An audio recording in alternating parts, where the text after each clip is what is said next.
Since its inception in 2008, the KTM 690 Enduro has stood out as a breed apart. It's never been clear which category the beastly 690 falls into. KTM calls it an Enduro. Some consider it an adventure bike. As a windshieldless specimen, we call it a dual sport. Whichever flavor you want to call it, few would disagree that the 690 holds a distinct place in the adventure dual sport world, and comes with an equally distinct fingerprint of performance pros and cons. The 690 received a major overhaul in 2019 when it received an all-new chassis, new suspension, and revisions to the engine, including electronic rider aids. For 2026, the 690 got another run through the R&D department, this time updating its technology and onboard electronics and revising the engine to meet tighter emissions regulations. No one asked for more power from the already bonkers fast 692.7cc single-cylinder power plant, but KTM gave it more anyway. Frame and suspension were also touched, and of course, bold new graphics distinguished the new generation. The LC4 engine of the 2026 KTM 690 Enduro R is what KTM calls 50% new. The updated 697cc single is now Euro 5 compliant following a thorough overhaul. Dual balancer shafts, a PASC slipper clutch, and revised oil system also deliver a claimed increase in overall power. A revised air boot, new fuel pump, and new exhaust with a relocated catalytic converter going from the silencer to the midpiece complement the updated engine. The new generation LC4 also comes with a surprising update to the service intervals, which sees a dramatic improvement. Oil changes on the 690 go from 10,000 to 15,000 kilometers. That means about 9,320 miles. And valve clearance service intervals now double, going from 30,000 to 60,000 kilometers, meaning it now needs a service at 37,000 miles. KTM also touts the faster 65-degree ride-by-wire throttle grip, which boasts a more responsive throttle feel. In the technology department, the 690 receives the same updated 4.2-inch TFT dash that we first saw on the all-new 390 platform last summer. This updated display is a clean, compact dashboard that houses the updated electronics suite and is accompanied by the all-new switchgear at the handlebar.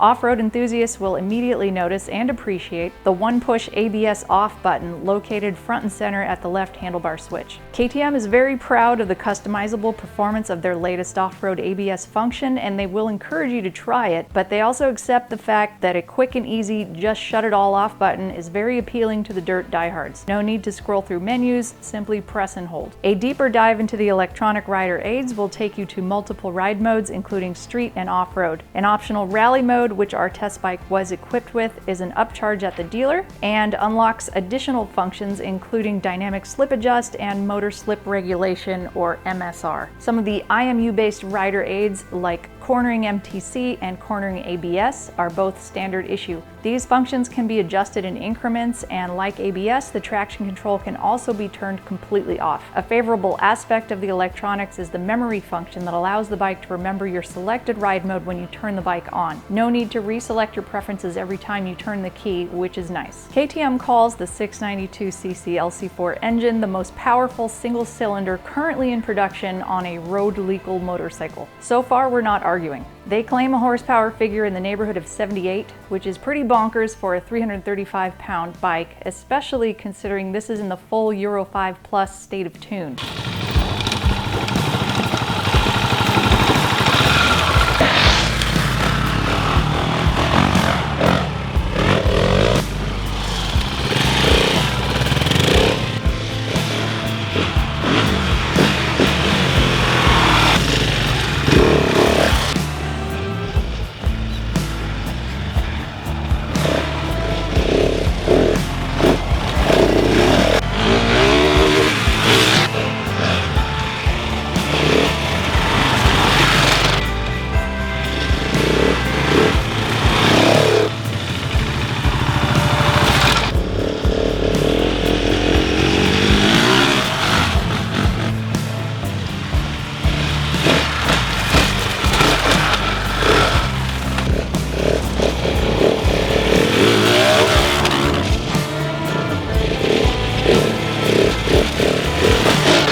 Among the dual sport world of the Suzuki DRZ4S and KTM 390s, it is refreshing to have a versatile lightweight mount with gobs of power on offer. Although the struggle becomes holding it back, especially out on the trail where it can become a handful. More on that in a minute. Power delivery is very manageable thanks in part to tall gearing and the well-crafted electronic aids. It feels very much like a roided out dirt bike and handles itself nearly the same way. Beyond the sheer size and weight of the svelte chassis, there is something to be said for the way a single-cylinder motorcycle handles versus a parallel twin. The 690 is very light on its feet and it will cruise effortlessly down double-track trails. Sudden hops and drops from ruts and water breaks that might cause a middleweight adventure bike to bottom out are no problem at all on the 690. With over 10 inches of ground clearance and nearly as much suspension travel, it rides high and light. Quick revving power and the new 65-degree throttle grip, it wants to go. This is probably where the 690 is at its best, cruising rough dirt roads at a steady flowing pace. WP suspension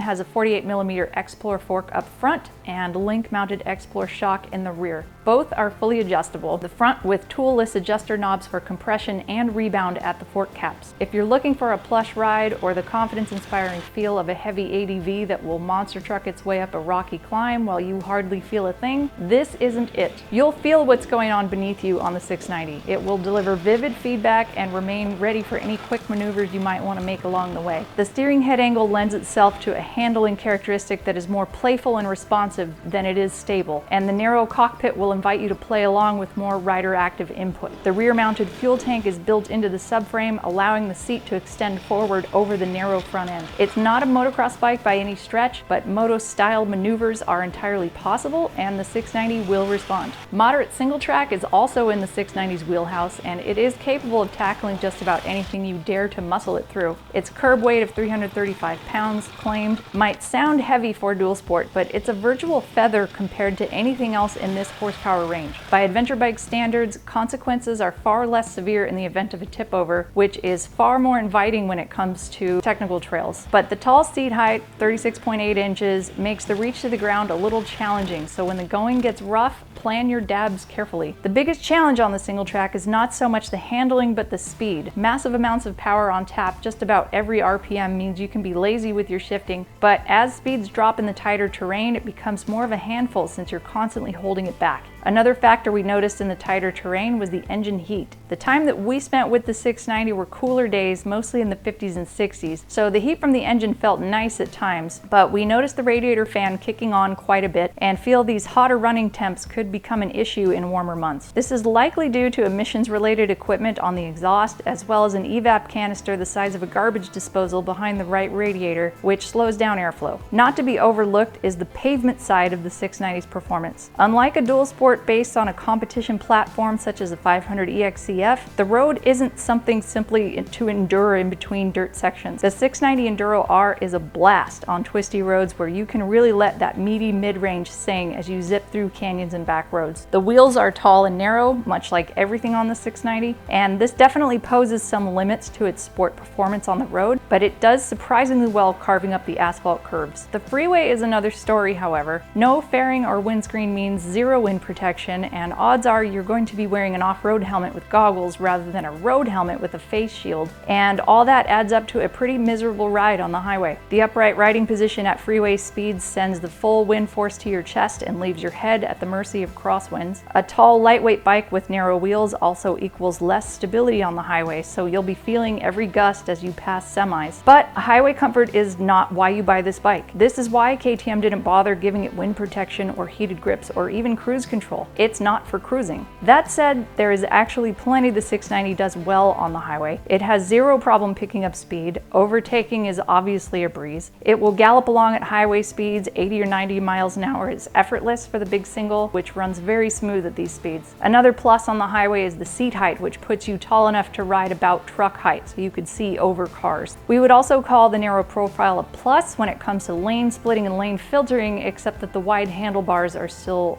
kind of a factor. The construction of the KTM 690 Enduro R is also what makes it kind of a blank canvas. KTM put some forethought into the design of this bike, knowing that riders are going to transform it for different purposes. Passenger foot pegs can be easily removed, either at the peg or at the base of the bracket. Bracket also offers slots for luggage straps, which is a nice touch. The rear fender piece can easily be unbolted and removed for those wanting to transform it to a strictly off-road ride. The 21-inch front and 18-inch rear tubed wheels give you a wide range of possibilities, and the new generation frame is equipped with mounting points at both sides, which can accommodate a center stand which can be added on. Details are well thought out on the KTM 690 Enduro R. It remains a unique offering in the dual sport ADV world with very intentional strengths and weaknesses. For 2026, they brought it up to speed with modern electronics, gave the engine a thorough once-over to keep it on track with emissions, and revised the suspension settings. But we're also glad to see what they didn't do in this exercise. They did not steer the 690 toward becoming more like its adventure cousins. Wind protection, lower seat height, creature comfort such as heated grips would certainly lend more to the road-going comfort of the 690, but we commend KTM for remaining true to the soul of this unique model. If comfort is what you seek, there are plenty of other ADV models to choose from. The 690 is tall, powerful, and aggressive,